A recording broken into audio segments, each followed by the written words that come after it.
दोस्तों, जो लोग भी म्यूचुअल फंड में इन्वेस्टमेंट कर रहे हैं उनको तो बिल्कुल टेंशन फ्री रहने की ज़रूरत है। लेकिन दोस्तों, जो लोगों का म्यूचुअल फंड को लेकर के डर बना रहता है कि यहाँ पे हमारा पैसा स्कैम हो जाएगा, हमें रिटर्न मिलेगा कि नहीं मिलेगा, कि म्यूचुअल फंड कंपनी भाग सकती हैं।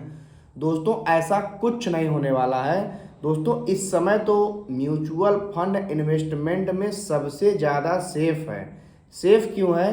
क्योंकि दोस्तों, इस पे सेबी की सख्त नज़र बनी हुई है। कोई भी mutual fund AMC company fraud नहीं कर सकती है। अगर वो कंपनी भाग भी जाती है तो आपके जो भी यूनिट है बाकी की जो कंपनी है उसको ट्रांसफ़र कर दिया जाएगा। अब कोई भी कंपनी भागेगी नहीं, उसके पीछे चलिए जो सबसे बड़ा मार्केट है उसको समझते हैं। देखो दोस्तों, लगातार मार्केट में नई नई कंपनियां आ रही हैं, हज़ारों म्यूचुअल फंड कंपनियां आ गई हैं। तो किसी कंपनी के भागने का तो कोई सवाल ही नहीं है। क्योंकि दोस्तों, जो भी म्यूचुअल फंड कंपनी आएगी वो जितना ही अच्छा परफॉर्म करेगी उसके पास उतने ही ज़्यादा इन्वेस्टर आएंगे, लोग उसको पैसा देंगे और इससे उसको करोड़ों अरबों खरबों रुपए मिलेगा। वो उसको पैसा मिलेगा कैसे? क्योंकि दोस्तों, जो भी म्यूचुअल फंड कंपनियां हैं वो जो भी निवेशक होते हैं उनसे एक्सपेंस रेशियो लेती हैं और ये प्रति साल लेती है। यानी जितना ही ज़्यादा कस्टमर उतना ही ज़्यादा एक्सपेंस रेशियो और उतना ही ज़्यादा फ़ायदा। यानी जिस म्यूचुअल फंड कंपनी का एयूएम जितना ज़्यादा है उसके पास उतना ही ज़्यादा पैसा आ रहा है, तो उसके भागने का तो कोई सवाल ही नहीं है। और म्यूचुअल फंड कंपनी जब बनी है तो दुनिया भर का उसको रूल्स एंड रेगुलेशन फॉलो कर रहा है और समय समय पर सेबी की ऑडिट भी होती रहती है, जिससे कि कोई भी म्यूचुअल फंड कंपनी फ्रॉड ना कर सके। अब दोस्तों, जो लोगों के मन में डर बना रहता है म्यूचुअल फंड को, आप एक बात समझिए, आज से जो भी 25 से 30 साल पहले म्यूचुअल फंड शुरू हुआ था, वो चाहे एचडीएफसी का हो चाहे निप्पॉन हो, दोस्तों 10 रुपए की एनएवी थी। आज 3-3, 4-4 हज़ार रुपए की एनएवी आ गई है। यानी अगर परसेंटेज में देखा जाए तो 20 से 25% का सीएजीआर प्रत्येक साल रहा है।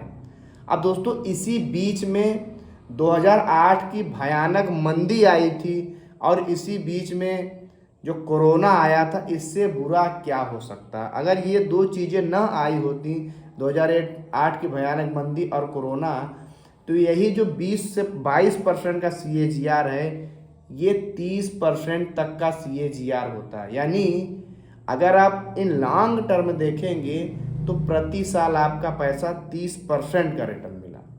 दोस्तों, ये सिर्फ म्यूचुअल फंड में ही पॉसिबल है और बाकी जगह पॉसिबल नहीं है।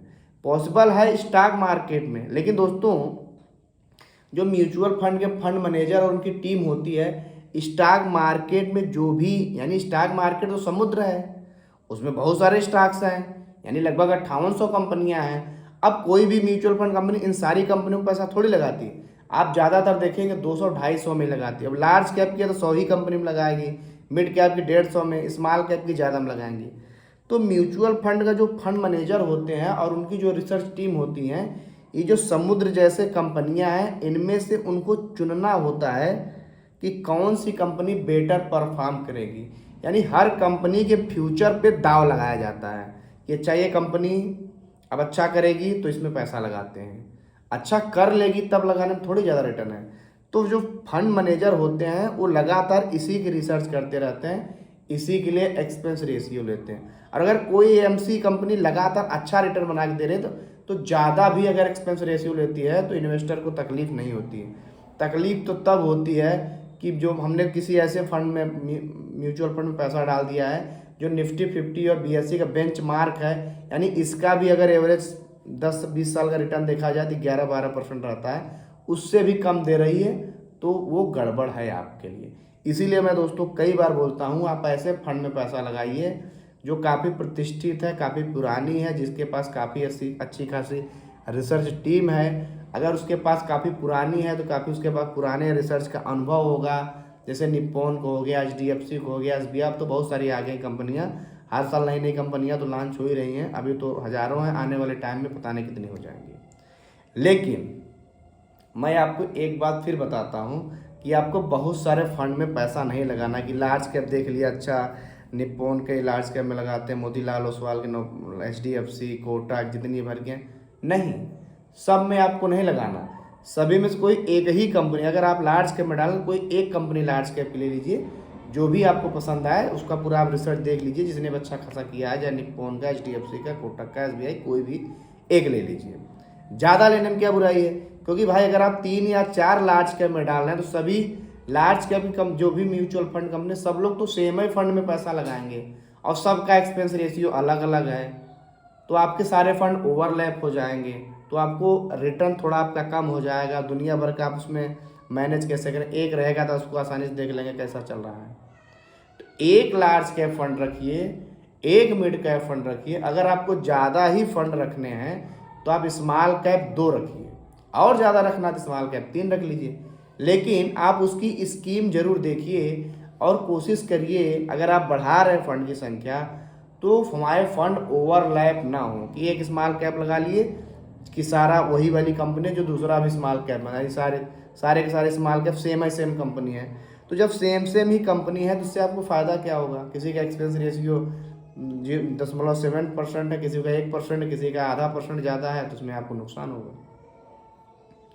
अब आपका देखिए, म्यूचुअल फंड तो अपने आप में डाइवर्सिफाई है, अगर आप एक भी फंड में पैसा लगा रहे हैं तो कई फंड में पैसा आपका चला जा रहा है, कई प्रकार की कंपनियों में पैसा चला जा रहा है, तो म्यूचुअल फंड तो अपने आप में डाइवर्सिफाई है।